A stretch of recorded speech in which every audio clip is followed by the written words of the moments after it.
Well, hello everyone. Thank you so much for listening to another episode of Sunshine and Rainbows podcast. I'm your host, Amanda, and I'm so excited to be chatting with our next guest, Sarah. She is actually someone that I know in real life. We worked together very briefly as little baby lifeguards, and then both got into the animal field and now the author realm. So I'm so excited to get to talk to her. Sarah, thank you so much for being here today. Oh my gosh, Amanda, no, thank you so much. I'm so happy that I get to chat with you because, like we were saying, it's been like 7 years, so it's great to jump on in. It is wild thinking back because just in my own life, there have been probably 7 different versions of Amanda in that time. And you and I were just talking before we hit record about, life throws curveballs and imperfections your way, and you just got to take it in stride and use it as your superpower. So I think that's pretty funny. Yeah, I think we have a very similar mindset when it comes to having imperfections and realizing that your imperfections are also what can kind of guide you in the right direction when you have to, as you say, pivot in a new Mm. direction. So, speaking of all of that, I would love to give you the floor to just introduce yourself to everyone listening who don't know you in real life. Well, my name, like Amanda said, is Sarah. I worked with Amanda as a lifeguard at Discovery Cove, but then we are both animal trainers at Discovery Cove as Mhm. well. I spent my time doing the internship there, then I was a trainer there. Great job, but ended up pivoting, and I became a professor of natural science from Southern New Hampshire University after leaving, as well as published my first book, and I'm on my second book now, which I'm super excited about. Yes. Wild. And you just acted like that was nothing.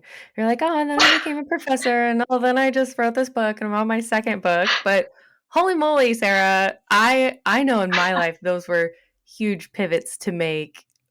Was it easy for you, or did that come with a lot of hard No, decisions? it was really hard. I actually left Discovery Cove to go work at a zoo in Arizona, and I had planned on staying in the field, but I was diagnosed with lupus when I was 16 years old, and Mm. eventually the disease did catch up to me. So I ended up leaving the field, um, which is hard for everybody because we kind of use animal training as a part of our personalities, I think, which you've talked about before, and that Yep. can be really hard to break away from. So the first, I'd say 2 years was pretty hard. I leaned heavily on my family. Did not know what I was going to do with my life. I thought maybe marketing. I thought so many different things. And then COVID hit. Mm. And just as with everybody else, I ended up losing my job um, and didn't really Yep. know what to do. So I was writing a book at the time, and I was like, why don't I just finish it? Like, I've been working on it for years. I might as well just finish it. So I did, and I published it, and it was actually on the Amazon bestseller list for new romance for like 3 weeks in a row, which is crazy. Yes, Um, queen. yeah, that was so crazy.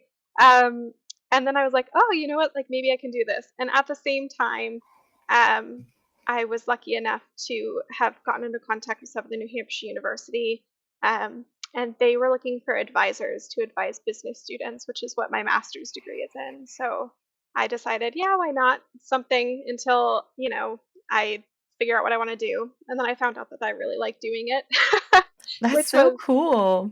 yeah, which was, great. I spend most of my days just talking with my students, guiding them through their life and their own journeys because everybody reaches that point in their life where they're like, I don't know what I'm going to do.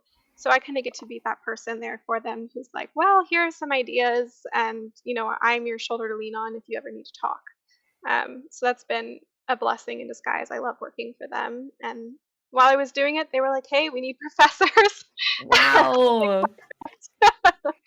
So that's kind of like short and long story altogether, but just so grateful for how everything turned out because it was hard the first 2 years not knowing what I was going to do after I left animal training. Oh, I resonate with that so much. And I love how every step of the way you found the positives and also realized strengths maybe that you didn't know you had in the process as well, too. That's so neat. Now, you did talk about your lupus diagnosis. For anyone who doesn't know exactly what that autoimmune disease entails, do you mind sharing about it a little bit more? Definitely, I don't mind at all. So, lupus is where your autoimmune system does not recognize your own organs as your own. So, for example, my lovely white blood cells, which are supposed to protect me and take care of me and all Mhm. my immunity, they think that my organs aren't supposed to be there, so they often attack them. Mm. And for me, that results in a lot of fatigue, a lot of pain, a lot of hospital visits, unfortunately. But I'm very blessed because it's not as bad as it could be. Um, because the disease can take a toll. Typically, when you're diagnosed that young, you're not expected to live to 30. So Oh my I'm goodness. just, I'm happy that I'm here. I'm Mhm. healthy as much as I can be. And you know what? I got to do everything that I ever wanted to do. So no complaints here. Mm, that's amazing. And for anyone who's not watching right now on YouTube, she has the biggest smile across her face, and even in your voice, it translates. And I think that's just so incredible. And it just is a testament to you and your mentality to keep moving and keep going with the things that you're passionate about. But just like, yeah, I feel like you can understand greatly too, because you've definitely been on a mental health journey. Like, you have your up and down days, and you just really take advantage of the good days and reassess the bad days and see how you can kind of work the bad days in your favor. No, I resonate with that a lot, especially recently. Now, you talked about how you had written your first book. You're working on the second. Will you go into more detail Yes, about your first book? Again, of congratulations on the course. success Thank with that one. you. So the first book came about because um I have a fascination with the music industry and how it treats its female celebrities, Ariana Mhm. Grande, Taylor Swift, Nicki Minaj, all of those people. It's a very niche specific interest that I had. And I really wanted to explore it. So I just started writing um, that portion of it. But the other portion of the book was focusing on the mental health of veterans because my brother was actually a veteran. Mm. He worked at Guantanamo Bay for several years, and I got to see what that did to his mental state and how that changed him when he came home. Mm. Um, so I had those two different books in my head and just like typed out, and I eventually was like, you know what? Like, the things that these both of the characters are experiencing are very similar, just in different settings. And I was like, what if they like just fell in love and met each other? So I merged Whoa. books together, and it became Fearlessly Yours Red, which is about a singer who ends up going through a very terrible attack at a concert, just like Ariana Grande did Mm. way back when. Gets a Mhm. bodyguard, and that bodyguard has PTSD. Really helps her kind of work through the mental health issues she has following that interaction. Mm. Um, and it was a great first book. It was just me having fun writing and like seeing what I could do, and I didn't expect anything of it. So for it to do as well as it did, I mean, I have to say thank you to the people who I sent the book to 1,000 times, being like, "Is this good? Do you like this?" And then being like, "Yeah, this is great. You should keep writing." So I really appreciate them because it never would have happened if they hadn't have encouraged me. So shout out to all of my friends like Victoria and Merlina because they were great. Really helped Mm. me with that. That's amazing. I also love the clear nod to Taylor Swift because you are a big fan of Queen Taylor Swift. Yes, I just she's so cool and she's Mhm. unapologetic and Mhm. she helps people in the industry so much, and I think that that's something that I really respect in an artist because they're in such a big platform and they can use it for good, you know? Um, Mhm. so I could talk about her all day, but that's a different podcast. She is incredible. Honestly, she's one of those, like, badass women that everyone should aspire to be, whether you like her music or not. Just her as a Yeah, person and the way she handles being thrust in the spotlight at all times is just really incredible. amazing. Yeah, Mhm. I don't know how she does it. I don't know, miracles. Who knows? Mm. Mm. So, with your second book coming up, it is completely different than this first book, right?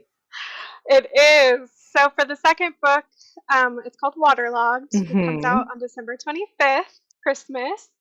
Um, that came from my experiences, and not just my experiences, but so many experiences of people in the zoo industry. Mm. Um, I have a lot of feelings about the zoo industry as a whole because we did spend so much time there. We spent our whole lives in it. Yeah. Um, and everyone was always asking me, what was it like being a dolphin trainer? And like, what would and you just don't know how to sit there and explain to them that it is simultaneously the best job in the world and the most stressful job in the world. Yep. Because people don't they're not there every day. They don't understand everything that you possibly could go through in 24 hours just working one shift, Mhm. you know? Mhm. So Waterlock came about because I was like, you know what? I'm just gonna sit down and like write out everything in my head and like see if I can come up with an idea for it. So I wrote everything down. I was like, I don't know if I'll publish this because some of it's pretty personal because some of the stuff is what happened to me Yeah. personally. But in the end of the day, I was like, you know what? This is my story, and it's not necessarily going to resonate with everybody because not everybody has the same experiences. But I still think Mhm. it's important to put everything out there so people will be able to read and understand what a day in the life of a trainer really is because it's not all rainbows and sunshines, unfortunately. Nope. Nope. um, Sometimes it's really hard. So the character Tori, she's named after my best friend. Mhm. Subtle nod to that. She is a trainer for Aquatic Kingdom, which is basically a huge top of the line company that you can possibly imagine for an aquarium. And she goes through some of the stuff that I think the industry is finally starting to talk about. Mm. Getting promotions, how competitive it is. Um, when you have health issues, is that going to affect you in the future with your promotions? Which is something that I personally was dealing with at the Mhm. time. So it's it's a book that is very near and dear to my heart, and I am very proud of it. It took me a year to write, but Mm. I think that it has a great message. The animals in it, it's not necessarily a romance between two humans. It's more focusing on a relationship between the trainers and the dolphins in the book because I think that those are super special relationships that I Mhm. have the privilege to know how to explore. So, super Yes. excited for Oh that my one. goodness, Sarah, it sounds incredible. You sent me an early manuscript, and I'm so excited to sit Good. down next week when everything slows down and just read it. I'm so excited. It It's really, oh, yeah. it I sounds think that incredible. Yeah, I think that you'll be able to appreciate some of the jokes in there. It's a book that if you're not an animal trainer, you can still follow along. Mhm. But if you're an animal trainer, there's certain instances in there, like you literally go through everything that with Tori that you could possibly think of that could happen while you're training dolphins. Um, and it really gives an insider perspective to everything that those trainers put into and what they deserve and what they always don't get. Mhm. Um, so it really focuses on the training aspect in itself and the relationships between the trainers and the dolphins and the interrelationships that fit into that kind of it's almost like a love square, but Yeah. no love, just friendship and joy and Respect, those I'm hard sure. times. Yeah. Mhm. So yeah, I'm super excited.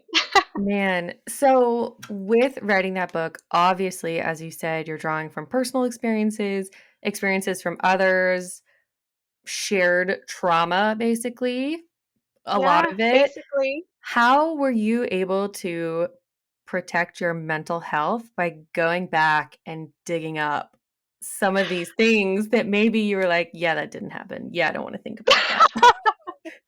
It was hard. So the first thing that I did is I have always been a writer, so I actually had been keeping a diary when I was an animal Mm. trainer. for the years that I did it. I have one too. It's Rediscovery my Cove. depression journal. It's I have it, like, written down every time I got yelled at or every time I got these awful notes, and then yeah, there's notes beside it, like, in all caps, like, "I need to be better. I need to bridge I better." know.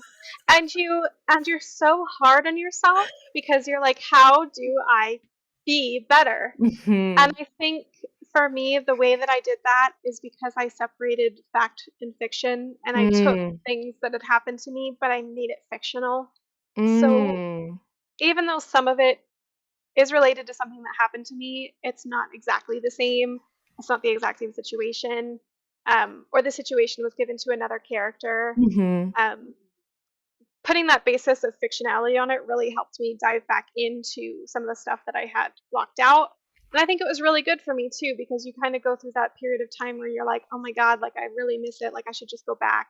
And then you start digging up all the things that happened and you're like, I was not the person that I am now. And going back Mhm. would be a step backward for me, instead of the step forward that I have been taking, which is great because I think taking a step backward at this point is not what any of us need to do. We just need to move forward, Mhm. um, and be a wave of change, so that way it doesn't happen to anybody else who's in the industry.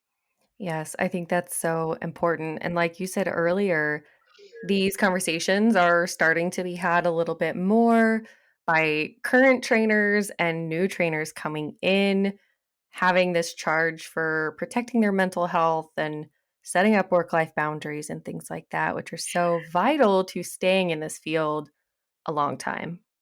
Yeah, and that's one of the things that my mentors, who are amazing, um, that's one of the things they always told me is to make sure you have a good work-life balance. But unfortunately, even for them, it's hard to maintain that balance because it's just not expected of you. Mhm. You're expected to just pour your whole entire life and soul into your job, and that's just not realistic. You can love your job so much, but there's only so much that you can give to a job before it kind of breaks you down piece by piece. Yes, and even to translate that to, like you said, the women in entertainment that you were so fascinated with, you think about these celebrities, and in a way, working in the animal field, you're seen almost as a celebrity because it's Celebrity. so coveted and sought after and so competitive. I mean, only a certain small percentage of people that even interview well, first of all, get an Get the interview job. and Yeah. yeah, then get the job. And so if you look at it, of these other celebrities, how they're getting burnt out, stopping tours, canceling things because they're trying to give everything to their fans and their community and they're not taking care of themselves. And so I think it's cool that you're fascinated with both and you've lived one side of it and you explored the other side. And that's so cool. Yeah, I like how you compare it because it is almost comparison, especially if you're working with orcas, because I feel like the fanfare around that is a lot different than dolphin trainers because it is even more so coveted than dolphin training, which is hard to fathom but true. Which is funny And they because can, they're dolphins too, you know? I think but, I think back in, like, quote, unquote, "the olden days" when the water work and this huge show and yeah, spectacle, but I don't see the point of that there's not anymore much of a because difference. no, there really Yeah. isn't at all. If anything, it was a harder job working at Discovery Cove and being so guest Oh, 100%. forward-facing and doing interactions constantly, but that's another And that's conversation. Yeah, that's definitely explored and waterlogged is how you're Yeah. constantly going and you never stop, which is very different from the show setting. The Mhm. interaction setting is very go, go, go, which is also, like I just think of the people who are there now post COVID Mm. who are working 80 plus hours a week. Maybe not that much anymore, but at one point in time. And it's just how without protecting yourself. Mhm. Mhm. So, with all So of that being said, your book is coming out within the next, like, 2 weeks, which is so exciting. I know. What is the message that you're hoping to get across with this story, regardless if your readers are in the field or not in the field? Definitely take care of yourself first. You come as a priority. Um, the character Tori, she goes through a couple of health things, which is very personal to me, and I Mhm. had to learn to take care of myself.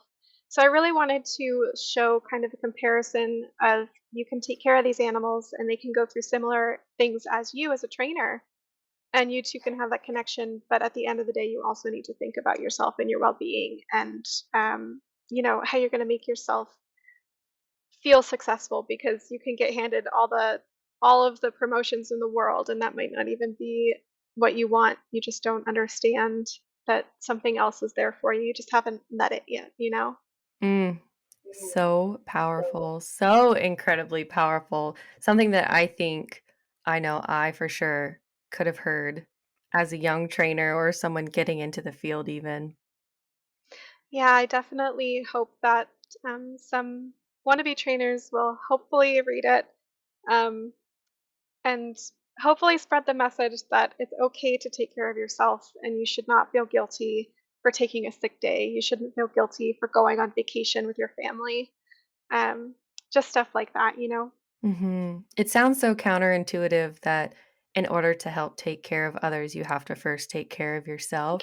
But especially in the animal training field and even first responder field, anything like that, that we're experiencing extreme levels of compassion fatigue, of helping others and not helping yourself so much, it really is vital to take that time to take care of yourself, or else you won't be around to help other people. Right, exactly. And I think that was really hard for me to learn. Um, Mhm. just because I felt like I was a bad trainer if I didn't take care of myself. And now that I work with guide dogs for the blind, Yes. I've really just I've come I feel like I'm a way better trainer now than when I was a trainer with the title and everything. I feel like I have grown a lot just through the years and learning lots of things. So I hope that that will help people in the long run when they read the book. Mm. Now, speaking of that other career venture, I have Yes. a friend very similar to you where she just left the marine mammal field and is now working training guide dogs and service dogs. And she literally just said the same thing that you did. She's like, I feel more established and almost more proud of the things that I'm doing here than when I had that like capital T trainer job.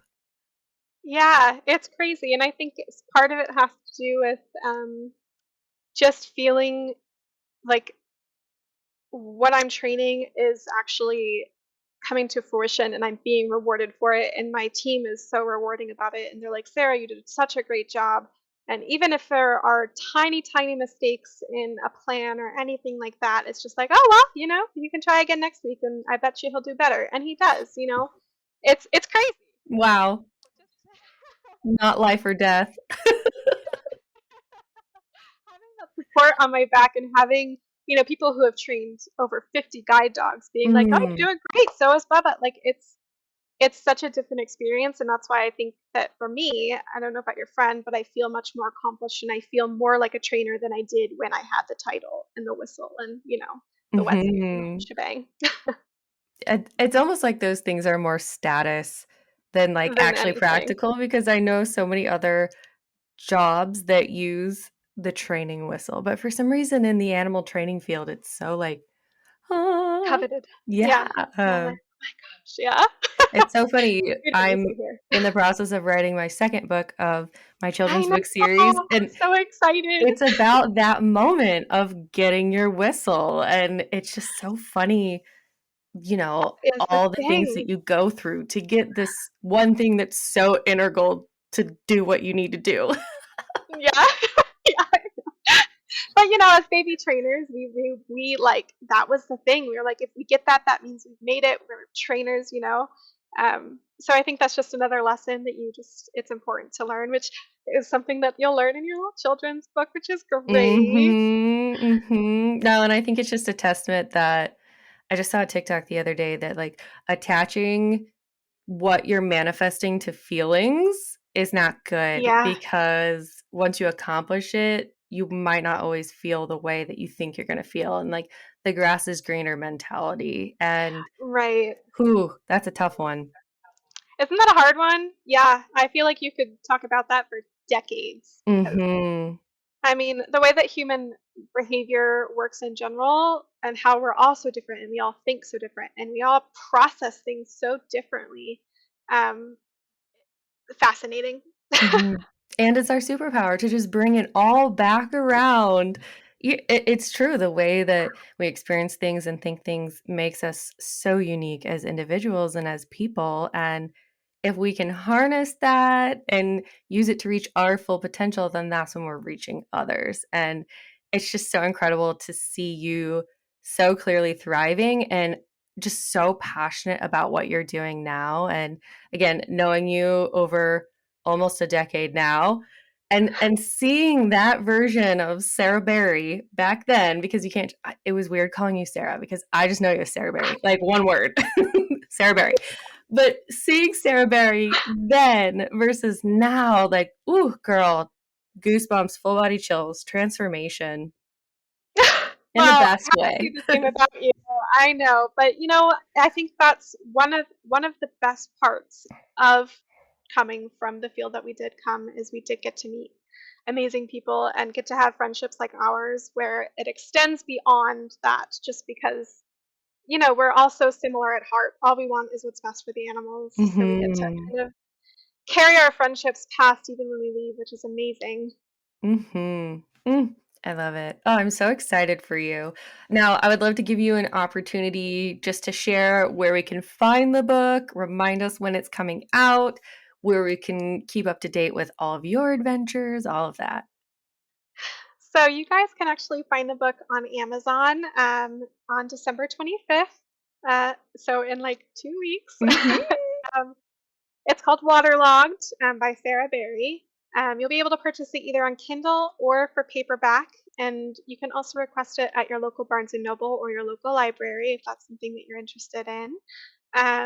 Again, it's waterlogged. And then to follow for more information or just want to check me out or send me a DM and want to chat, that's cool too. You can find me on Instagram at, oh gosh, author Mary Berry. I did it. I told you I was going to do it. Your old handle Uh, used to be very just Mary Mary, Berry. Sari, Berry, Yeah. like Yeah. My old handle before I was an author was Very Mary Berry, which was what I was called at Discovery Cove that's it. for That's quite it. some time. I love it. Um, And as a Now it's reminder, author Mary Berry. I will link all of that down in the episode notes.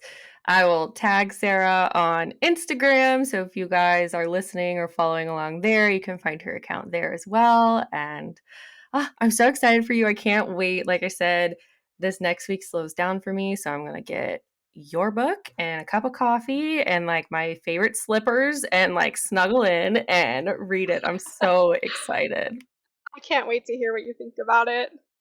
Well, Sarah, thank you so much for your time. I really appreciate just hearing more of your story, and you had some pretty incredible messages to share.